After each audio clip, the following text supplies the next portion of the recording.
sorry, got cut off there, but yeah, God will hide your value from certain people, and their jealousy will help them hide your value from others as well, because they're definitely gonna go talk about it. Word of mouth is something else. But you know, like as I said in previous videos, you don't lose anybody to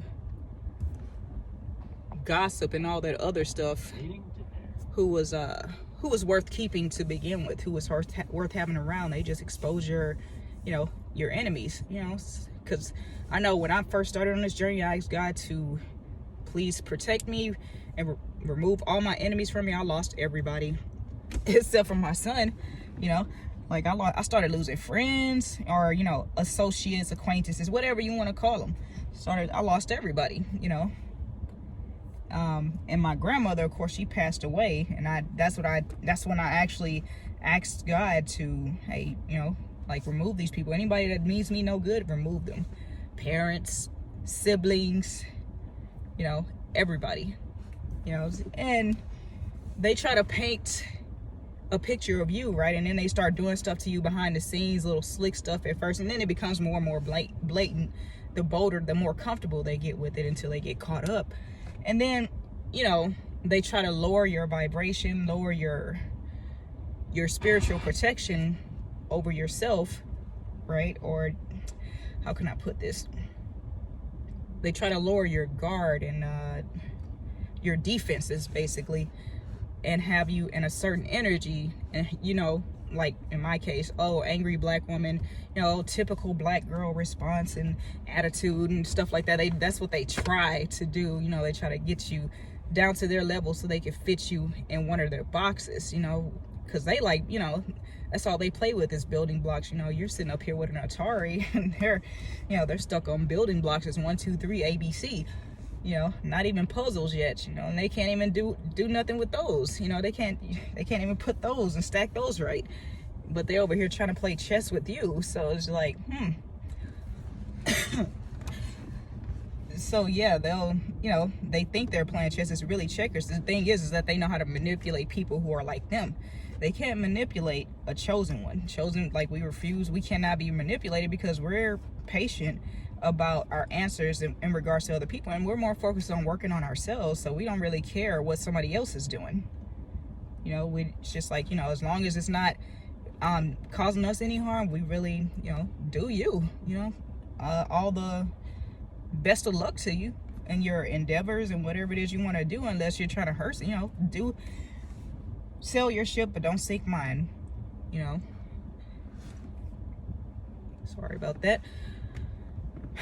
Man, it's a lot, but yeah, I was in one of those meetings today, man, and it's just like there was like no life force. It was tragic, man. It was just like, and they were so miserable, and they were trying to project that misery onto me, and I'm just sitting there like, the video chat, the Zoom is on mute, right? And I'm just laughing at these people, man. It's just like, this is all y'all have against me. See, y'all, they really can't fuck with me in any other aspect except for a Zoom meeting. You know, it's like, it's sad. And on the job I'm doing, I was like, well, hell, if you had let me do my job in the first place, we wouldn't be in this situation. You know, they kept trying to like take the company vehicle. I'm like, you can have that as long as I get to come in and do my job, because I literally go in, mind my business, keep my head down, do my work. I'm in and out. But they don't like that, because my work is very efficient, you know, if they let me do it. But the whole thing is like, they keep on trying to throw wrenches in my, you know, trying to make me look bad on a wider scale in these meetings, you know. So it's just like, and then they want me to make it convenient for them. Oh, we need you here. Well, I don't need y'all. And that's what they want. They want you to need them. You know, that's why they stay trying to lower your value, and they stay, you know, to other people, because they're like, they want other people to jump on board and say, oh, she needs these people, or he needs these people, whatever. And it's just the exact opposite. You know, that's why when you're absent, your absence is felt, is memorable. You know, your presence is powerful. It's fire, man. It's on point. And that's why they want you close. They're like, for me, it's like they always want me in the office so they can see me, you know, because they can't clock my hours, when they can simply look on the computer and see the work I've been putting in there, and you know, they try to take the car so I can be stuck in that office with them and their miserable asses. No, just a no, you know. And they're trying to get me to quit. Either way, I don't care. I'm gonna, you know, I don't have that much time left in this role. It's sort of a contract role, sort of not, but you know, it's an obligation of some sort that you fulfill for a year. I'm almost out, you know, and they know either way, no matter what they do, it's a win-win for me. So, and that's what you got to make your situation, whether they see your value or not. You got to find a way to make that situation a win-win for you. I mean, God will, but it doesn't mean you shouldn't work for it either. But yeah, sitting pretty, you know, and then, oh man, forbid that they get a whiff of what God has in store for you or your real potential. Oh, they're gonna really pour it on now. They're gonna try to make you feel like a piece of shit. But they stay on your ass, so they must be maggots, right? I mean, they stay on you like flies on shit. So we just gonna call them maggots from here on out. And yeah, it's just, they don't want anybody else to see your value. You know, they want to, because what they're trying to do now is get me blackballed all over the company, which I'm good with, because I have, you know, I plan on staying, but you know, I'm playing it by ear. I'm chilling about the whole situation because I know I'm abundant, and I know anything I do is gonna shine. You know, that's why people try to stop your shine. You know, they try to steal your moment. You get any praise, there's somebody gonna jump in, I guarantee you, and try to steal your moment, which is cool. You know, that's not why you do it. You do it because it makes you better and it builds your resume. You know, win-win, because this is like, it's not the final destination. It's a destination, but not the final destination. It's a stop on the way. It's a rest stop, you know. And I love the job. It's just, you know, the people that are attached to it are very toxic and narcissistic. Can't do anything about that, you know, unless I'm gonna really just work and try to get these people fired. They're gonna do it to themselves, you know. Once all the scapegoats are gone, you know, which are usually the chosen ones, they're not gonna have anybody else to throw on the bus, you know, because they would put wheels on my ass and throw me under the bus that they're driving if they could, if I would let them. But you know, not gonna be that. They know. And I say what I need to say, you know, pertaining to the job, and then I shut up. I'm dead silent. And, you know, that silence is deafening to them. It hurts. You know, it busts their eardrums. You ever heard of silence being loud? It's because people who don't speak the language of science, they don't understand it. And to understand someone, you have to be able to speak you have to understand their silence as well. At least that's my experience, my belief, you know, or a theory, whatever you want to call it. But you got to understand people's silence, you know, and in their silence, you start to understand them and you start to see their value. See, the problem is people would rather talk about each other than to each other, and they rather make assumptions than come to an understanding or a middle ground. You know, they don't want to talk. They think, oh, it's just to go this way, and that's what works for everybody. That's the Mr. Andersons of the world. But the agent, the Agent Smiths or whatever the hell they call those things in the Matrix. So that's really what I wanted to get out to you all, these toxic work environments and stuff like that. If your value isn't being seen, you know, go home, raise your vibration by working on something for yourself, because a lot of people let their jobs are where dreams go to die. You know, they are paying you to forget your dreams and forget who you are, forget your goals, forget who you were or who you are supposed to be, or you know, who you are on your way to be.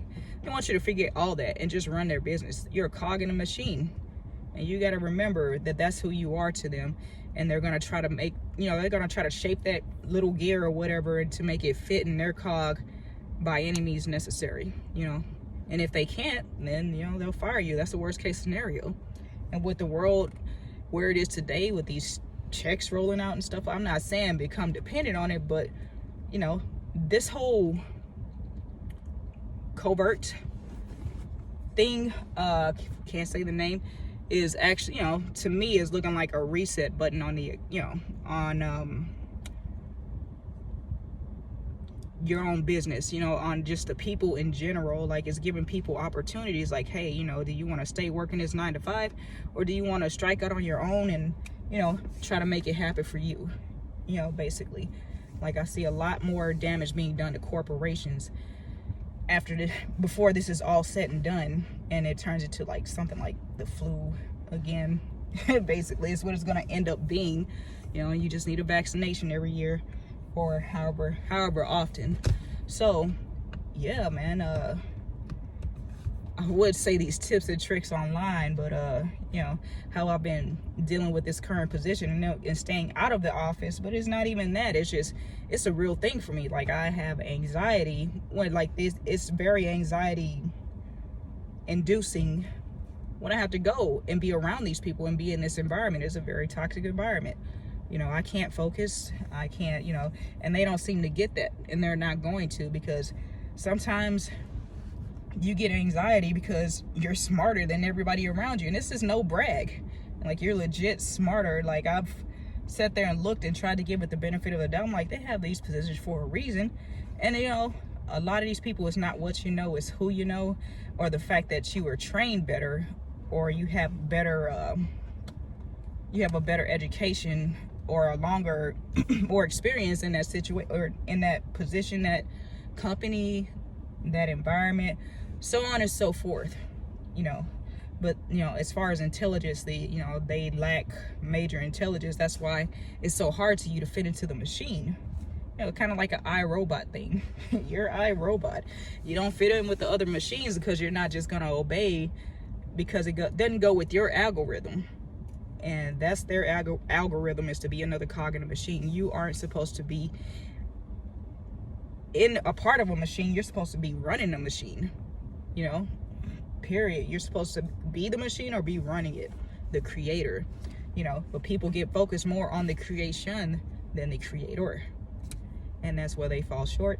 And that's why they can't, you know, they can't focus on themselves, but they focus on you and try to drag you down to, you know, where they're at, and make you a cog, you know, make you a little gear in their machine, and try to hide your value from everybody else, because they don't want you to get, they want to see you do good but never better than them. So that's why they never have anything good to say. They want you to feel like, they want to lower your vibration so that you stop caring about your job, your work, and, you know, stop outperforming them, da da da da da, you know. And sometimes it may just be better to let them have it. You know, it depends on what the situation is, especially if you need to do that to work on you and your dreams and what you're supposed to be doing in life. Because that's, you know, they're serving their purpose, or maybe they aren't, you know.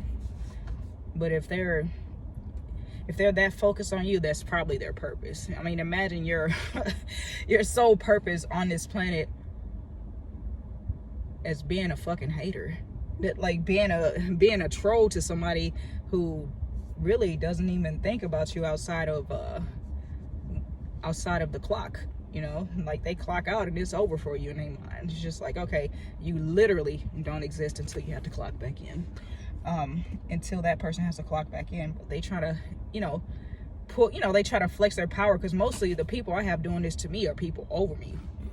They see my potential, you know, and they see, you know, the potential respect I can have, which is more than them. And they see, you know, I'm still respectful. I don't have respect for these people, but I'm still respectful because, you know, of the simple fact that you know, what goes around comes around. Just firm believer in karma. And the last thing they would want for their karma to be is for you to come back around and be over them. That would be a nightmare to them.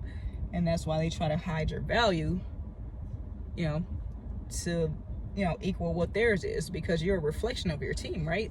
So they'll throw you under the bus wearing the "I swear I'm a good person" mask, you know. And in the same, you know, in the same breath. So, and it's really a sad, I don't know, I don't understand.